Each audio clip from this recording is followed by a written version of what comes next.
दोस्तों, कभी न कभी टीवी या न्यूज चैनलों पर आप नाटो के बारे में सुना ही होगा या फिर इसके बारे में आपको थोड़ी बहुत जानकारी भी होगी।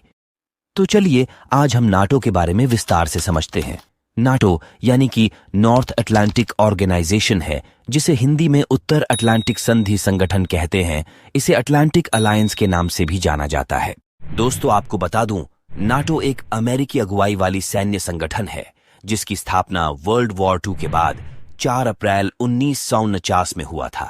हालांकि इसकी स्थापना America, France, Britain, Netherlands, Belgium जैसे कई देशों ने मिलकर नाटो का स्थापना किया था और वर्तमान समय में नाटो में कुल 31 देश है, जिसमें यूरोप और उत्तरी अमेरिका के देश शामिल है। दोस्तों, जब द्वितीय विश्व युद्ध खत्म हुआ, इसके बाद अमेरिका और सोवियत संघ एक महाशक्ति के रूप में उभर कर सामने आया, जिसके बाद यूरोप में खतरे की संभावना बढ़ गया। दोस्तों, उस समय के सोवियत संघ यानी USSR, जिसे आज हम रूस के नाम से जानते हैं, जो कम्युनिस्ट विचारधारा वाला था, रसिया चाहता था कि अधिक से अधिक देशों में कम्युनिज्म विचारधारा वाली सरकार का शासन हो। वहीं अमेरिका और यूरोपीय देश चाहता था कि डेमोक्रेसी रहे और लोगों के द्वारा चुनी हुई सरकार बने। उधर सोवियत संघ ने कई देशों को अपने अधीन में ले लिया था, जिससे यूरोपियन देशों में डर था कि कहीं सोवियत संघ इसी तरह से एग्रेशन करता रहा तो एक न एक दिन उन्हें भी अपने नियंत्रण में कर लिया जाएगा।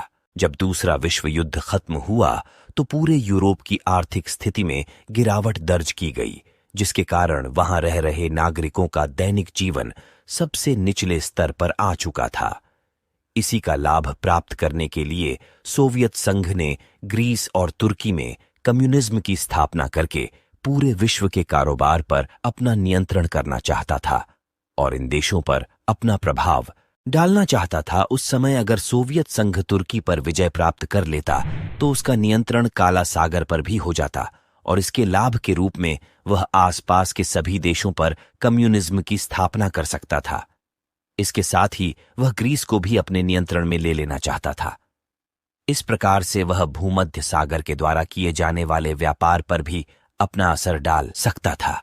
सोवियत संघ की यह सोच काफी विस्तारवादी थी, जिसे अमेरिका ने अच्छी तरह से आंक लिया था। इन्हीं कुछ समस्याओं के निवारण के लिए नाटो की स्थापना हुई। दोस्तों, मुख्य रूप से नाटो संगठन का उद्देश्य है दुनिया में शांति बनाए रखना। इस संगठन के किसी भी देश पर हमले को नेटो कंट्री अपने ऊपर हमला मानता है और अपने सदस्य कंट्री को बचाने के लिए राजनीतिक और सेना के माध्यमों से मदद करता है और नाटो के सभी देश मिलकर अपने सदस्य कंट्री को सुरक्षा करता है। नाटो में शामिल होने वाले देशों को सुरक्षा की गारंटी मिलता है। दोस्तों, नाटो की स्थापना अमेरिका के वॉशिंगटन में किया गया था, जिसका मुख्यालय बेल्जियम के ब्रुसेल्स में है और यहीं से नाटो को कमांड मिलता है। उसके बाद अमेरिका ने चीन को देखते हुए नाटो प्लस की भी स्थापना किया और अमेरिका चाहता है कि इसमें भारत भी शामिल हो। अगर कोई भी देश नाटो में शामिल होता है तो सदस्य देशों को न चाहते हुए भी नाटो के किसी भी वॉर में अपनी सेना को भेजना पड़ता है। तो दोस्तों, आपको यह वीडियो कैसा लगा हमें कमेंट कर जरूर बताएं और अगर यह वीडियो आपको पसंद आई हो तो लाइक, शेयर और सब्सक्राइब जरूर कर दे। वीडियो देखने के लिए धन्यवाद।